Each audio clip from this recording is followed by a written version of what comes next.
Whaatalo whātu talafola Radio Samoa i le nei fo i tae au, usimail whaafonga o talo le asunga fua. I tala tomua, ma walunga le whai numero o whanau New Zealand e le i papasi su enga NCEA le tausanga te aluai, ma e le i whaapea na o le whaatasi o na sui.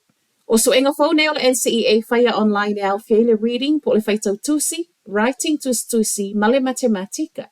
I whaamaunga le Qualifications Authority o loo i loa ai e le i whaapea na o le first attempt po le su enga mua, o le afo ina toi su e whaalua, o le mea lava e tasi. To a telepu lea onga o leana maua lunga whaamoemoenga.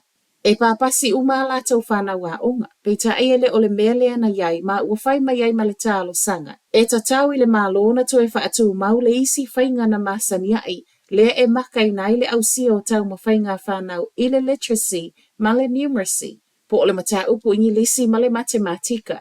O le tū whaata Singapore wa iai nei le tū sia ino su enga nei, ma whanau na su e le tau sanga tāluai, o le to atelo i la tau na papasi o whanau sailo vasenga se fulu. Ua ngā ina malo e whaasauna to e wa aia sui o kengi ino fuanga whaitele, ma o le afoi o le atu inatu le malo si anga whaau popo i leo e mawhai ai o nau lato wha ngā io ia. Lea suinga whaatu la fono. O fuanga nei na sau lava i le anawa tau o pāti wo si nei le whai ngā malo i le tau sanga te aluai. Ma o lea e le o toe ma mau alua ia le tū la fono i pui ai. Pa maunga tau wala mai le minister o leo Mark Mitchell le silia ma le tolu afe sui o kengi wha au popo i totono le 5 tau sanga i totono New Zealand. Tusa lea ma le 5% ua wha au popo ma i totono lea periota walua i fo e ilunga ma le telo soli ngā tū la fono. Ua mo mia se ngā i ngā vave ma o leo wa ai ai le malo. E whaia sa tū la fono i wha asai o na wa aia tō ninga po o pine nei e ilo ngō fie sui o kengi no fuanga whaitele. O suinga fo ele tū la fono le atu ina tuai leo le isi malo si anga wha au popo e le mawhai ai o na toe wa ai ai se no fuanga. A o le wha amsinonga fo ila na ia pule. E sa ai sui o kengi nei wa mōli ele tū la fono na toe feso o ta i maisi kengi i leo o atu i le tolu tausanga. Mai le minister ya Metro lana nafi, wa leva tele o na pei wa tafili sau noa sui o kengi ma o suinga wa whailo mai, wa lava lea e whailo atua ia i lato nei, wa lava. O le vai aso nei o lo fuafua e whaau fia i le palemene le nei tū la fono. Mai le whainga malo o lo na mana onga i langona e tangata o lo o saunga le mu, ma o lo o amana ia lato wa ia tatau wha le tangata soifua.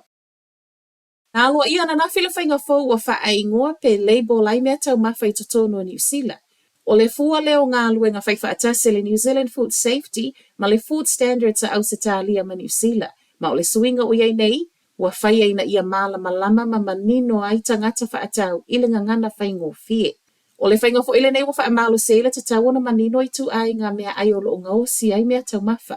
I totono ni usilo le tu sama le 20% o tangata mau e food allergy, ma e ei nisi o atu ai lava i le tu langa lama tio soifua. O mea aina wha apepa ma wha apusa ai le i o mai le aso 5 Februari, o le ama whaipeo na wha atau i totono le isi 2 tausanga o iluma, se ia aso e au ngā ai. So e fo ila wa ana au mai ele pasese mai wa heki wha mo au kilani, ona ua fusu nisi o pasese. Pai ngā malanga nei la pōle aso to ona ile tūlai sfun malitasi. Peita ai ona o nisi o pasese wa fe SSA i na mo o mia ile fe soasoani a leo ma o leana toi fe liwa iai. E to alua na ave esea mai e leo mai le wa ama wha au popo e fo i masiku la ti lunga le whai ngā malanga lava le nei. Wa wha ato e sei mal kamupania le full is 360 pasese a fiono le wha atuai ma wha amaonia mai ei fo i o leana taunu umanuia le whai ngā malanga. O tangata to alua na ave leo o leo ua mōlia.